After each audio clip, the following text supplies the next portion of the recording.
Welcome back to Talking Travel. I'm Keegan Carlson, and today we are talking travel with Ian. How's it going, dude? Great. How are you doing? Thanks for Doing the good. invite. Yeah, absolutely. Welcome to the pod. Welcome to the bistro. Should we tell them about how we know each other? Yeah, we're neighbors. It's literally next door neighbors. All right. And it's so funny because you like love to travel almost as much as us. I feel like you're always going on like awesome trips, like all the time. Any chance I get. Dude, Yeah. that's exactly how I am. Yeah, just caught in the in the rat race in the corporate world, but I get my 2 to 3 weeks a year and just make the most of it. So. Right? I know that's probably safer than we work for ourselves, so we can just like, it's like, if that sounds like a good trip, like let's just freaking go. Let's It's do awesome. it. And you can chase the deals that way too. Exactly. So you just got back from Costa Rica. Yeah, I got back from Costa Rica a few months ago. I think it was my fifth time going there. So I know it sounds crazy. Usually I like to travel to new places, but around COVID time, I went to Costa Rica once and I just fell in love with it. So I think that was around the time we went for the first time too, in like 2020, 2021. Yeah. We've been there, I think, like 4 or 5 times now too. Yeah, it's awesome. It's for people that haven't been to Costa Rica, it's really like unlike anywhere else I've been. It's just like the amount of like nature and like how lush, and it's so clean and safe, and And the people are super nice as well. So what was your trip like this time? When did you go? So this time was it was a bit of a romantic trip. Okay. I took my girlfriend Lindsay with me, and so we started in Nosara, and I can really only speak to the west side of Costa Rica. Yeah. Each time I found Nosara that first time, and I keep going back to Nosara. And I have a tough time breaking away from that. Yeah. But we did go to Santa Teresa, and then we made a game time decision and went to Montezuma just for like 2 days. Okay. So I think it was 11 days total. Nice. Yeah, and then we had a bit of a mishap, which happens when you travel. Yeah. And I can talk about that. But we showed up to Liberia Airport. Okay. Yeah. And for those that don't know, was it usually about 5 to 6 hours of total travel to get there. Okay. For us in Arizona, you have to fly to Houston, yeah. and then from there it's like, I don't know, three hours or something. To Liberia. Yeah. But the rental car agency just straight up didn't have our car.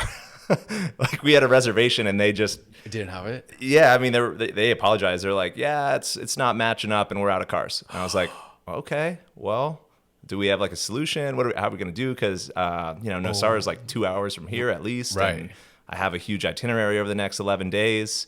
And the guy was like, yeah, we'll bring a car to you tomorrow. Just get down there. And I was like, what? That's probably not going to happen. Yeah.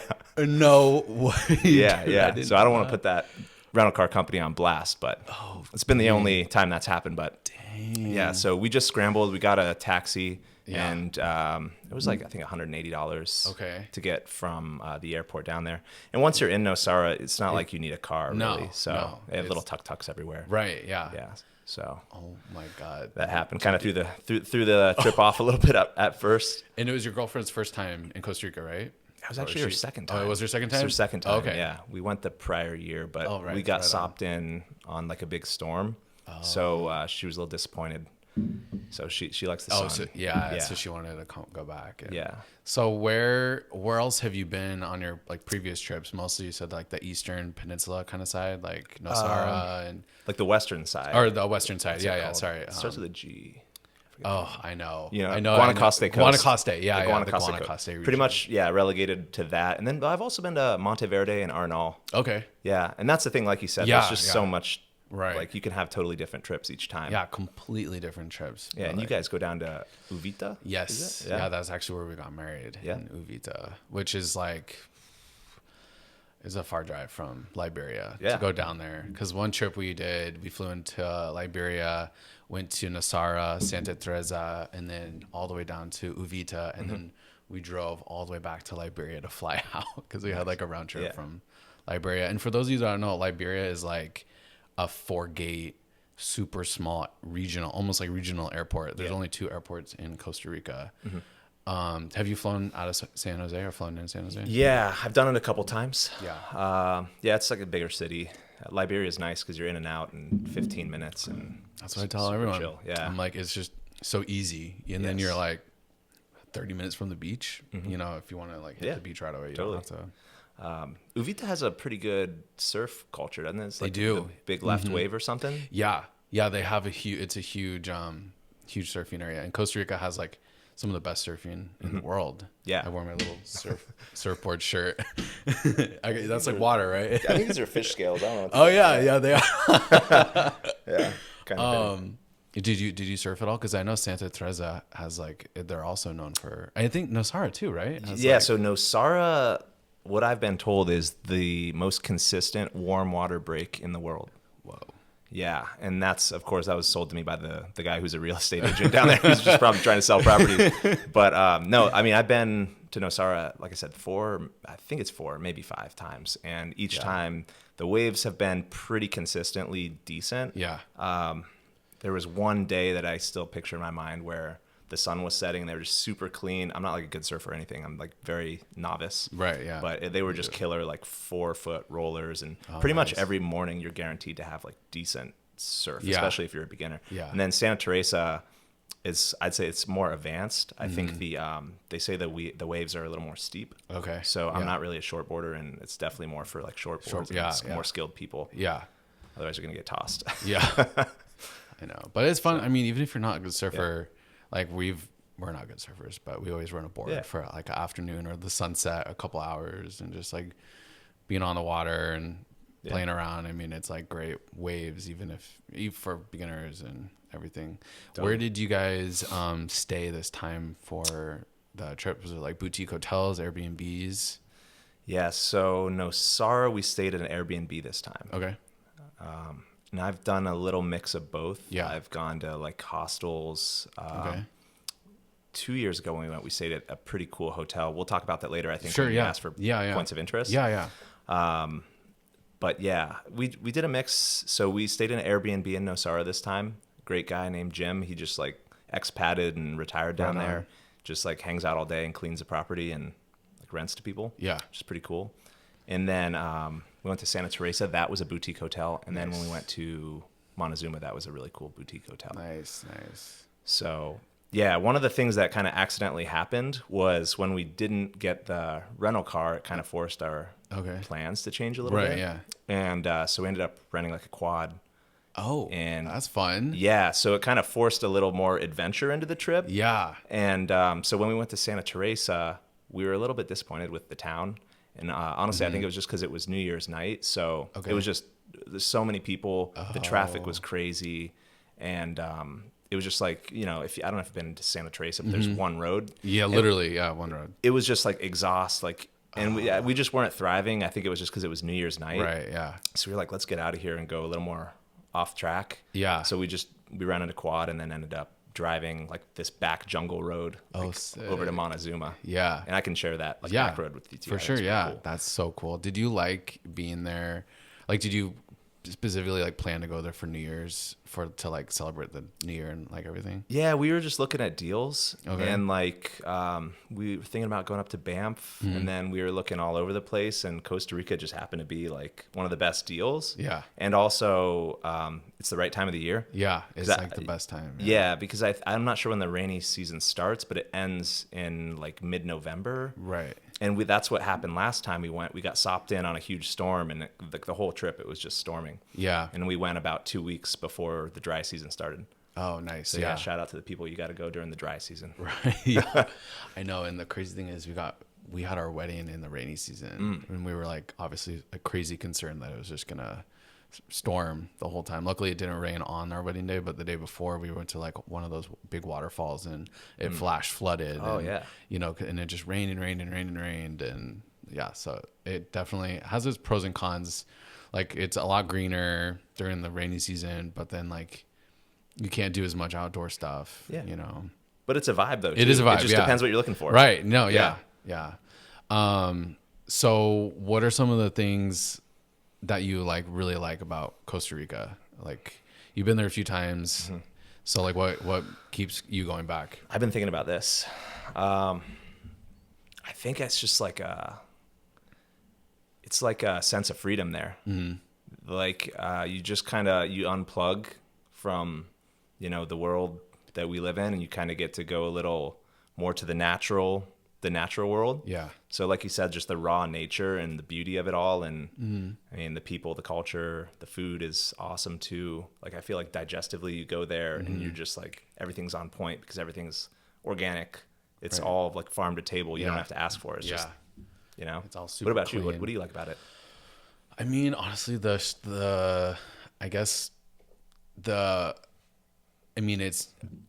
supposedly the most biologically diverse place in the world. And so just being able to like have a car, you can go and have that sense of like adventure, and it's extremely safe, you know, for the most part.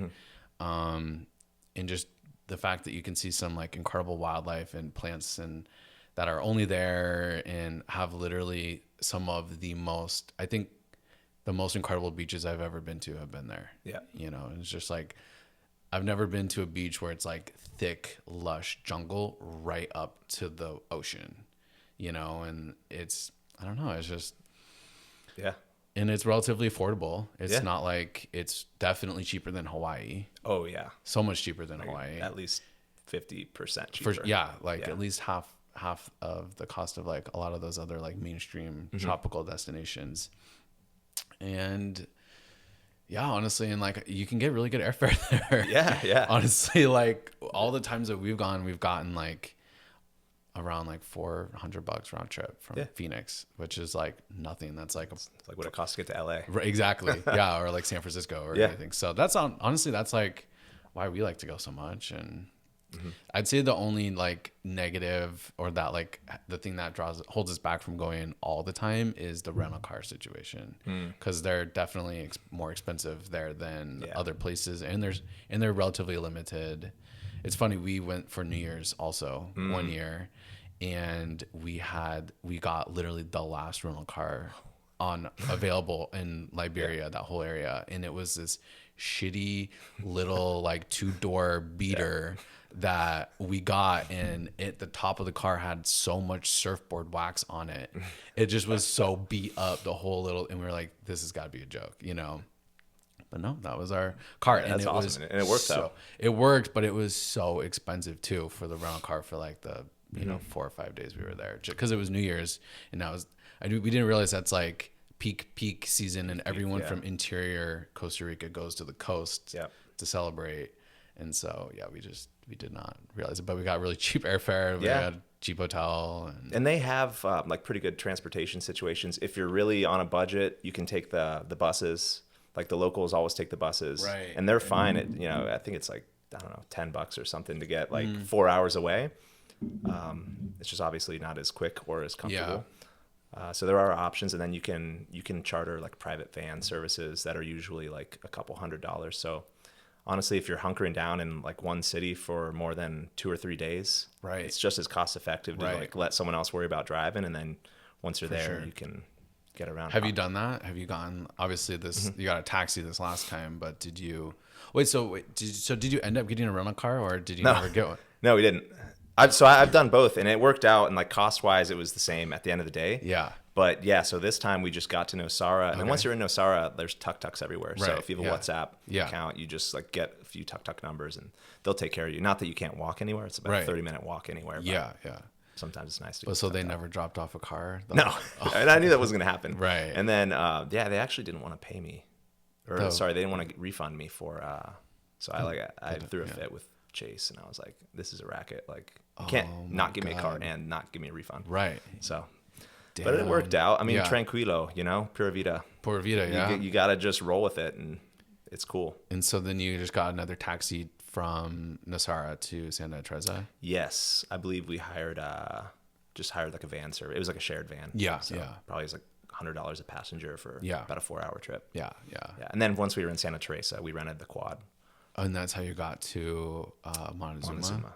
Yeah. So where is? I don't think we had definitely not been to Montezuma. Where's that at? Yeah, it's a little off the beaten track. I mean, it's on the south peninsula of the Guanacaste province. Oh, so, I know where that is now. Yeah. It's even more south than like Santa Teresa. Yes. It's like yeah. It's a small town. I mean, it's literally like a little town square. Yeah. And and then there's roads to get there, but because we had the ATV and it was dry season, because I was told you can't take the the back road if it's rainy season. Right. There's rivers. I mean, even during dry season, I was going through rivers and up all these mountains and stuff. So it's probably pretty dangerous. The wrong time of the year. Right. But it was all at the same time. Like that's what it's about, right? The adventure of it all. So right. One thing I was going to ask you was, what was the coolest wildlife you've seen?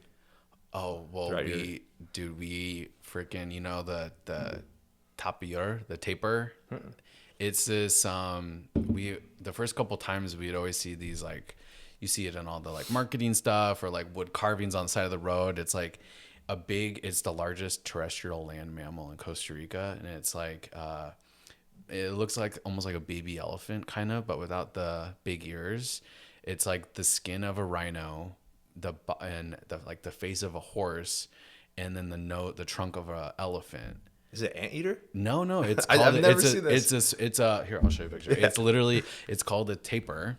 Okay. And they're like these big mammals, and I think they're endangered. I'm pretty sure they're endangered, but they're like very difficult to see, and which is I think hilarious because they literally have it on the marketing, and like you're gonna see it there. But we went to this like really specific, by Arnal. Okay. The Rio Celeste, the like blue waterfall. Yes. So there's a little nature preserve literally just like up the road right there called Tapir Valley. And we hired a private tour, and it's a very it's like an eco tour, Yeah. So we went one evening at dusk time, and we like walked around this nature preserve looking for these guys, and we saw 3 in one night. Wow. And the only reason why we saw them is because it's this like huge nature preserve, and then like at the bottom where you like go in and drive and stuff, they have all these passion fruit trees planted, and so they come down, little guava trees. So they come down from the mountain at night and they eat the guava, and they're herbivores, and they know every night they're incredibly intelligent animals, I guess, and so they come down and they literally go to the base of all the guava trees looking for the guava. It's like chocolate to them. Yeah. And so they have tours and stuff and we saw like all the we saw so much crazy stuff. We saw the tree frogs, those huge like bright green and blue really cool, and red like tree frogs. We saw the I can't remember the viper, but it's the most poisonous snake in Costa Rica. Is it like yellow or green? Yes, we saw. They're small too. Well, we saw it was funny, our guide was telling us because they get big, but he's like, the really deadly ones are the babies because they don't know how to control their venom, and so they give you like knee-high rubber boots. Oh yeah. So that if like the snakes bite you, they're not gonna like penetrate your skin and stuff. Yeah. So that night was wild, but there were so many mosquitoes. It was you're in like kind of a marshy, boggy area, and there's the amount of mosquitoes like in your ear, on your face was more than, it was intense for sure. But it was definitely, that was probably the coolest like animal encounter. That's awesome. Experience. Yeah, I don't think I've ever seen one of these things. Here, I'll show you. There's a picture. Oh, yes, I have seen this, but I've seen pictures of it. I've never seen one in the wild. This is crazy. You have to flash one on these on the screen for the. I'll put a picture on. Yeah. And what a wild animal. And I didn't even know what they were until the first couple times we went. And we were in Corcovado National Park, which is way on the southern part of the country. Oh yeah, the babies. The baby has like a little beard, so it's like half Bambi, half like anteater, half elephant, half hippo. What else? Well, and so their feet are webbed.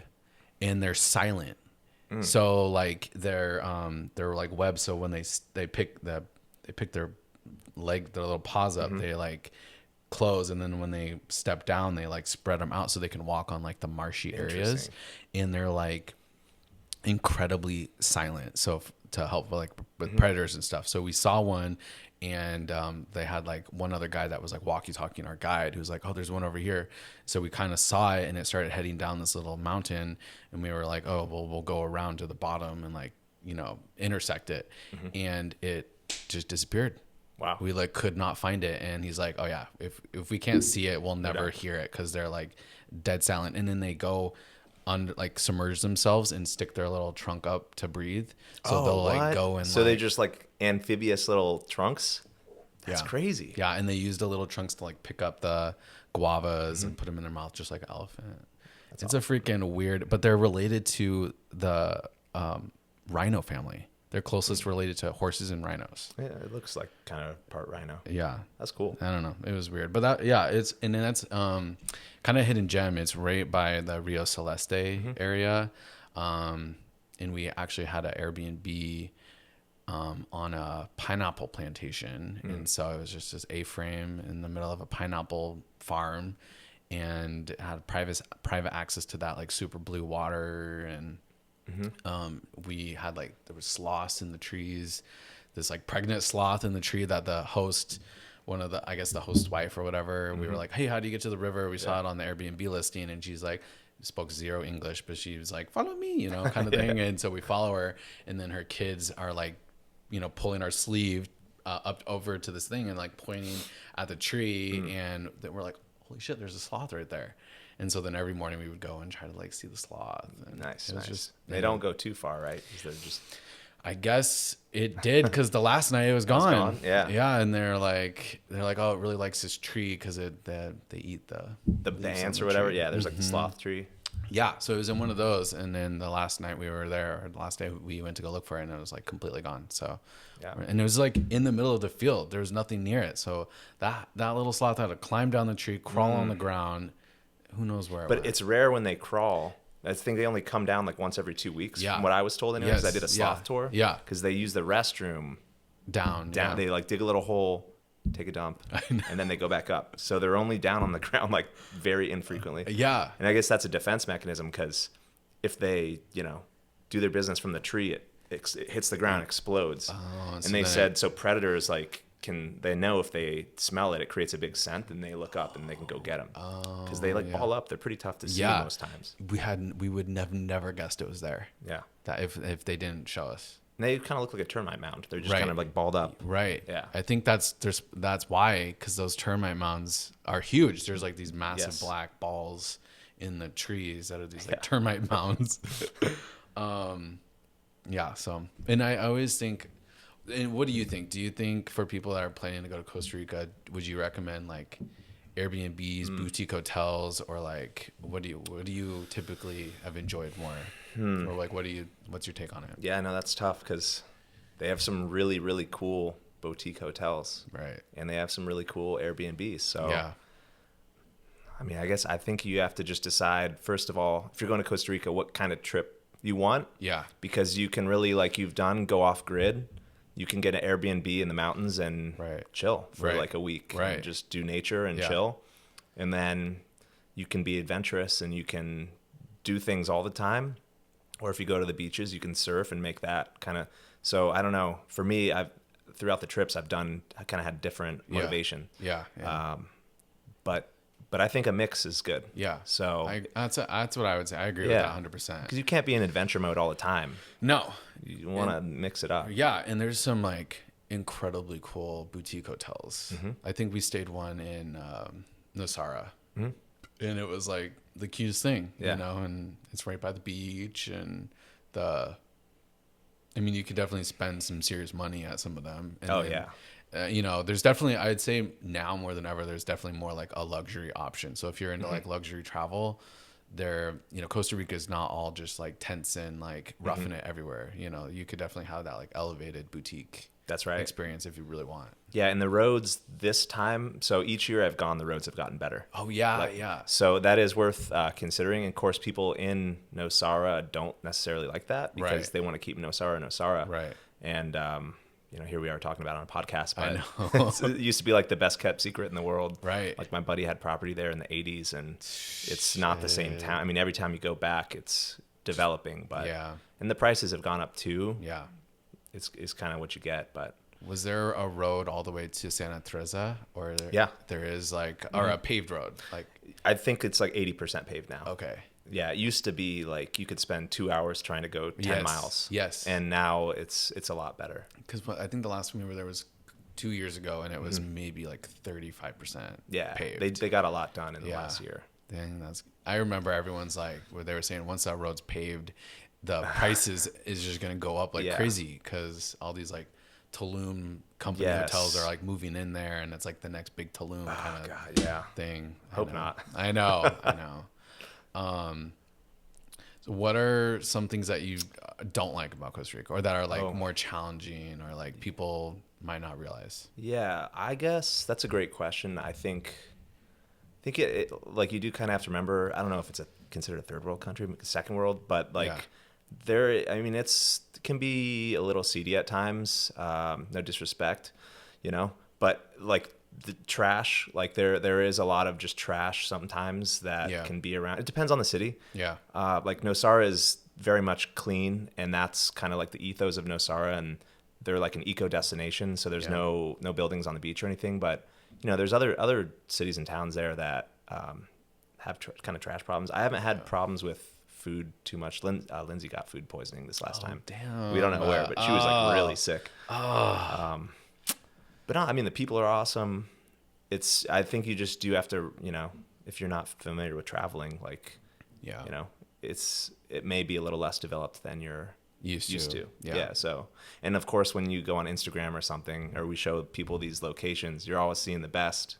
Right. You're seeing the view that took 3 hours to get that, but you're not like walking up the road and dodging traffic and people honking and exhaust and smelling trash or whatever, it's like, so just the realities of traveling. That's true. Have you guys when we went to Egypt, we started doing this powder called colostrum. Have you heard of that? I've heard of colostrum. It's Is that like milk? It's newborn. Like newborn milk, basically. And I guess when we were doing this research for like Egypt and everything, if you take it in the morning, it like coats your stomach, so it helps prevent getting like food poisoning or like having an upset stomach or anything. And so we did it in all of Egypt and then all of Mexico when we went to Mexico City, and we didn't have any problems. Oh, that's awesome. And you can get it at Costco. Really? I know it's big in the bodybuilding community. They say it's like full of growth factors and all sorts of good stuff. So. Yeah. We just got, it's like a little tub, little powder you mix in. So like, if we when we go back to Costa Rica, I'll definitely bring some of that stuff. Cause I've never heard of that. It's awesome. Yeah. It's I don't know who. I think my mom read about it, but none of us got sick. So hey, it works. It works, right? Yeah. So what are some of the some spots? Pins? Yeah, some spots that you have. That we can post below, and we can tag locations for people. I will. Yeah. So I thought about this, and I identified in Nosara like a few spots. One is like pretty classic. It's called Howler's Beach Bar. Okay. It's right off the main beach called Playa Guiones. I've met the owner several times. It's just like my happy place. I always tell when I'm there, I'm like, this is my favorite bar in the world. It's just a little tiki hut. And they're known for their carpaccio. Okay. So they do like a fresh sushi. I forget. I think it's tuna. I'm pretty sure it's tuna, but it may be like yellowtail. Yeah. But it's some sort of carpaccio. So good. And it's like it's fresh every day. It's so good. So when I'm there, I usually surf in the morning and then do like a mid-afternoon carpaccio snack. Usually have a beer or two, or really good margaritas too. But you're gonna find Howlers if you go to Nosara. Yeah. It's very well known. So the other two I picked are a little more off the beaten path. Okay, sick. You may not find, but there's a restaurant called Huacas. Okay. There's an H in front, but it's silent in Spanish, but Huacas Restaurant.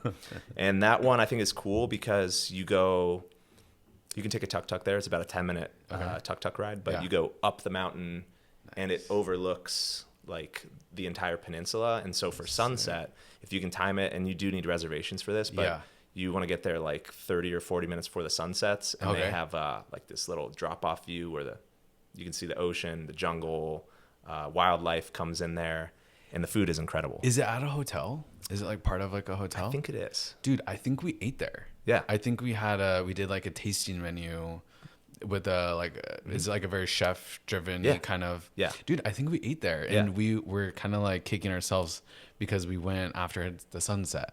So the view was like pitch black, but the whole vibe up there was so cool. And for sunset, that is like the perfect spot. It is incredible. You have to do it once. You are going to spend money. Yeah, it's a little expensive, But, you'll spend $150, get a nice drink, a great meal. Right, yeah. And you definitely want reservations because everyone knows to go for the sunset. Right. Otherwise, you might miss it. So. Right. Yeah, that's a good point. That's so funny that I'm pretty sure we ate there. He probably did. Yeah. Because, with Logan, he probably, I think it's like the most elevated culinary there, place. Yeah. So good. So yeah, that was a good one. That's so good. We good. got Howlers, Huacas, and then I guess that's all I have on this list because Yeah, you'll for see sure, everything. yeah. I mean, you can walk around and there's Yeah. no bad options in Nosara. Hotel wise, there's one that's a little off the beaten track. You have to. It's probably a 15-minute drive from downtown Nosara, but it's called the Hotel Lagarta Lodge. Oh yeah, okay. And you can pin that, but it's in a different area called Playa Pilata, which is just slightly north. But they have, I think, the straight up just the best view around that area. They have an infinity pool that looks over this like river that goes out into the ocean. And, staff is super cool there. It's like some of the coolest. Like they have 3 tubs. They have a pool that's infinity edge, and then they have like a warm water bath that's infinity edge. And then they have like a hot tub. Oh, sick. And it's just an elite place. You can spend an afternoon there. If you don't want to stay there, you can spend an afternoon there and get a day pass. Okay. And also, Lindsay and I did a massage there a couple years ago. Yeah, it was super good. Incredible. Okay. Yeah, like overlooking the jungle, huge glass wall. Oh, that's so cool. Yeah, so that. Have you stayed there, or did you just do like day pass? No, we stayed there 2 years ago. Oh, nice. Yeah, okay. Yeah, and it was awesome. Yeah. But yeah, this time we opted for the Airbnb. And then the other one, this one, I think it's a little on the pricier side, but again, it's a boutique hotel. It's called The Harmony. Okay. And we just love that place. They have some of the best yoga studio. I think the best yoga studio. Yeah. There's, I forget his name. The instructor's name's like Andre or something. But it was like the best yoga class I've ever done. Oh, sick. And he's just like super dialed. I forget what he calls it, but he has his own like practice. Yeah. And like a lot of breathing and stuff. I don't know. It's like pretty killer. I don't know how to explain it. And I think really, I think all Costa Rica, but Nosara, Santa Teresa, they're like huge yoga retreat places, destinations. Yes. Right? Yeah. Yes. Huge yoga surf culture is basically. Yeah. So that's what it's about. Making me want to go back. I know. I just want to like go because it's so like we travel a lot and like obviously going to new places is awesome and experiencing new things is awesome, but like going somewhere where you can just like totally just like relax and like feel like comfortable because we've been there a handful of times now, but it's just like it feels so good to be able to just take it all in and not feel stressed like you got to see everything or do all this whole list of things. And literally so that's what I recommend people that go to Nosara is I'm like, the great thing about Nosara is you don't have to do anything. Right. Like, it's okay to just chill because it's just a vibe. Right. Yeah. It is. It's such a vibe. So I agree with that. And then let's see. So Santa Teresa, we found, I mean, you're not going to go wrong in Santa Teresa. There's tons of cool spots. Yeah. You can look all that up. We found a cool little property experience like on the south. It's about a 20-minute drive south of Santa Teresa up the mountain. It was called Hotel Vista de Olas. Okay, sweet. So hotel view of the waves, I guess is what that translates to. I don't know. Just a lucky guess, but it's an awesome spot for the sunset. Nice. Because you see the entire Santa Teresa beach, and it's elevated, and they again have an infinity edge pool, really good food, and so it's a cool spot to like hang out. And I think it's like $40 minimum, so if you can just hang out at these like this place. Yeah. So yeah. It's pretty cool. Nice. And then so the last thing was Montezuma. Okay.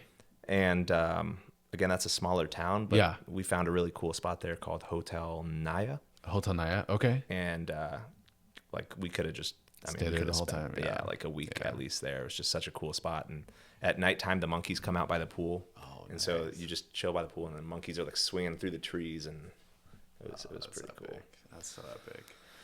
Would you go back to Montezuma, like with all the places you've been, and like, would you probably wouldn't recommend it like first time visitors to Costa Rica? Yeah, unless you have like an extended trip. Okay. A lot of backpackers we found went to Montezuma because they just kind of bounce around, but. If you have a limited time frame, I think like save it for another time, in my opinion. Yeah. But would you go back? Would I? Time? Yeah. Next time? Probably not. If I'm being honest. What are your favorite places like in Costa Rica that like? Well, I haven't explored like Uvita. I haven't done the Caribbean coast. Oh so my god. Yeah. Oh my god, dude. I know there's just like so much. You would freaking love the Caribbean. The Caribbean side is definitely more sketch. Oh, is it? That's where, because that's where all the drugs come from, Colombia.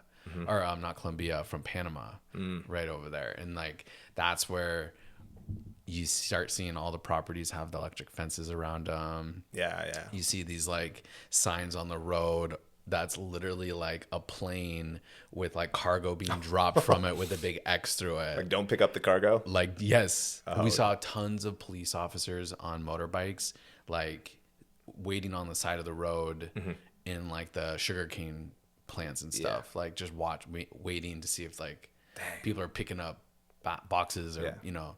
So that was where we were like, this feels a little sketchy, you know. But that was the only place that we did here. We had a friend that went and they car camped, which I probably wouldn't car camp in Costa Rica, but they were car camping in one of those like rec van things with like the pop-up tent on the roof in on the Caribbean side, and they like got held up at gunpoint and like robbed. Oh dang.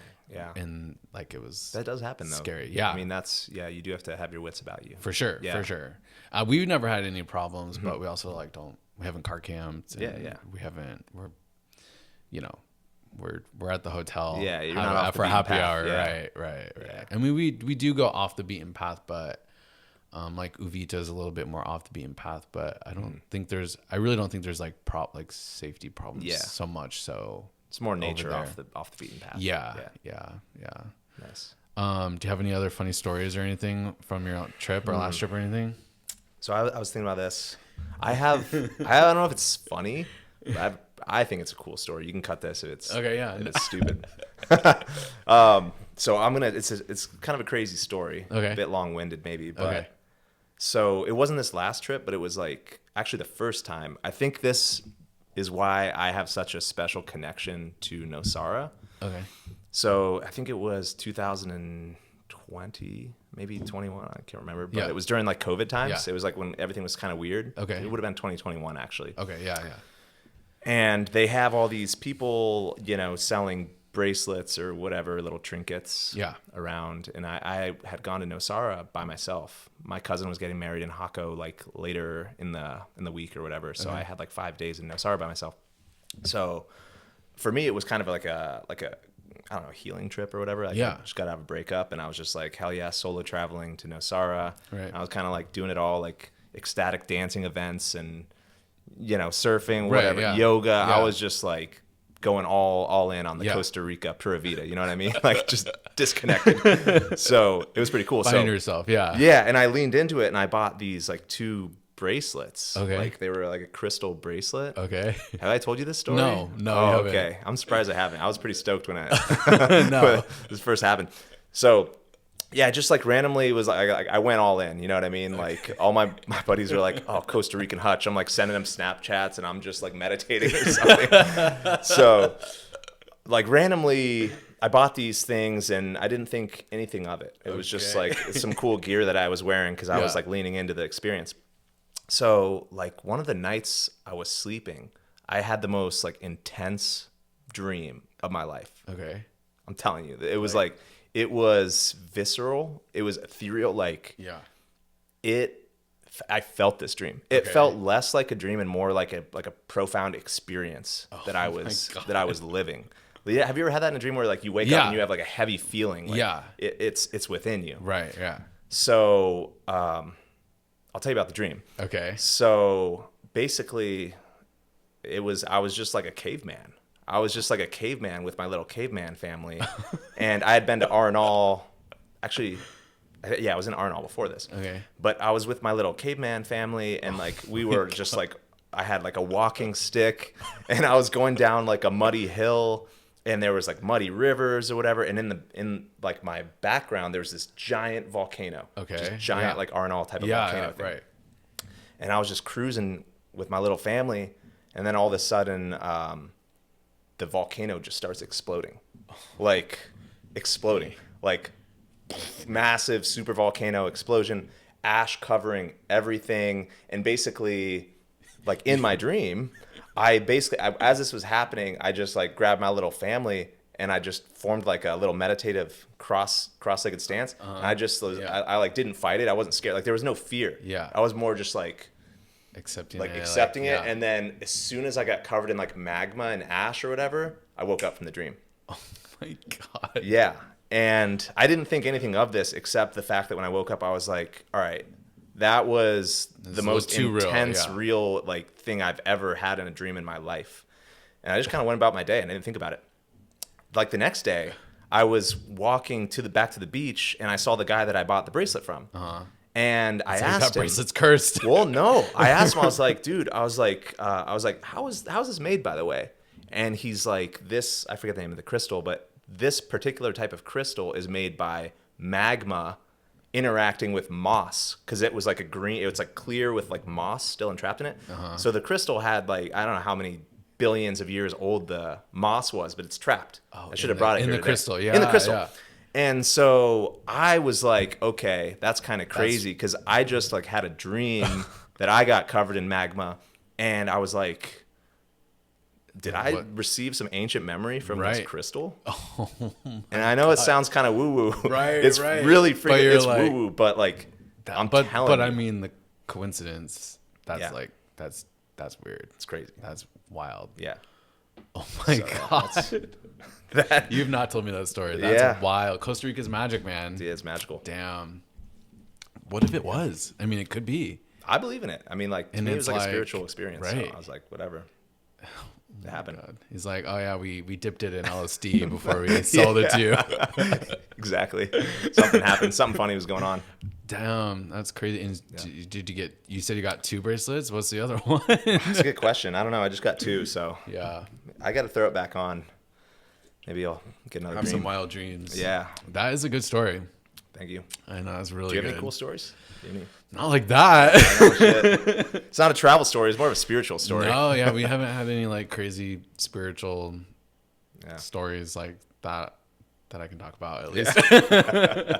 Makes sense. Yeah. But I mean, that's what's so great. You can go and have like, you can feel very connected to the planet and, you know, nature and Costa Rica. Yeah. No matter, you know, in so many different ways when you go and just disconnect. And yeah, I mean, absolutely. That's probably one of the greatest gifts of going is you can just think about nothing. Yeah. You know? That's it. And just be like, oh my God, it's so beautiful. I got a tear, you know, watching the sunset. For sure. It's just the phone. I mean, like, put your phone away. There's nothing happening. It's killer. Yeah. Well, dude, thank you so much. Oh, one more question. I like to end the podcast always with this question of like, what excites you about travel? Because it's different for everybody. Yeah, so. No, it's good. I mean, for me, it's just, this is so stupid. It's like experiencing new things. But I feel like you lose a lot of like joy in life because you're just doing the same thing. And so it's like a law of diminishing returns. So like you wake up, like, you know, you do the same thing every day and it becomes less interesting each time you do it. And so at age 35, I feel like I've done a lot of things. I've experienced a lot of things. Yeah. And so just going to that new place or experiencing something new that I haven't experienced yet is like the ultimate form of like euphoria for me, because it's just new. And like it almost like it's like your inner child gets like reawakened. Yeah. So I love that. That's such a good answer. Oh my gosh, that's really good. That's deep, man. That's a good one. Yeah. That's probably the best one we've had. Really? Yeah. Is this your 3rd one? Yeah. Okay. Like third episode. My buddy Logan, you should talk to him. Mm-hmm. Not Logan here. He bought a van and he's been traveling for 6 months. Oh wow. So actually it's probably closer to a year now. He went up to Alaska for 6 months. Oh sick. And he chilled down here for a little bit, and then he's been in Baja, Mexico. Oh yeah. For like the last, I don't even know, 2 months, 3 months. Damn. He's driving back right now, so he'll be back next week. And maybe you should have him on. Dude, that'd be sick. Yeah, he's got some cool stories. Yeah, I mean, how could you not have like crazy stories? Yeah. Would you do that? Would you like? We were talking about it today, actually, like getting a rec van and just like not like living out of it, but like going on like an extended road trip. You know, camp. Would you do something like that? I think it'd be cool. I've tossed with this idea. I think I'm more of like I don't really love camping, to be totally honest. Yeah. I'm more of like I like the cabin, I like the campfire, but I like the bed. Right. So I think I'm more of like just more travel. Yeah. But if I had extended amount of time to do something like that, different stories. Yeah. Now I get like my 3 weeks a year, so I'm like right. You know? Yeah. You're like, I don't want to be. I want a nice bed. I only got 3 weeks. I want to be able to like relax. Yeah. No, that makes sense. Yeah. That makes sense. Cool, man. Cool. Thanks so much for coming on. All right. Until next time, this is Talking Travel and safe travels.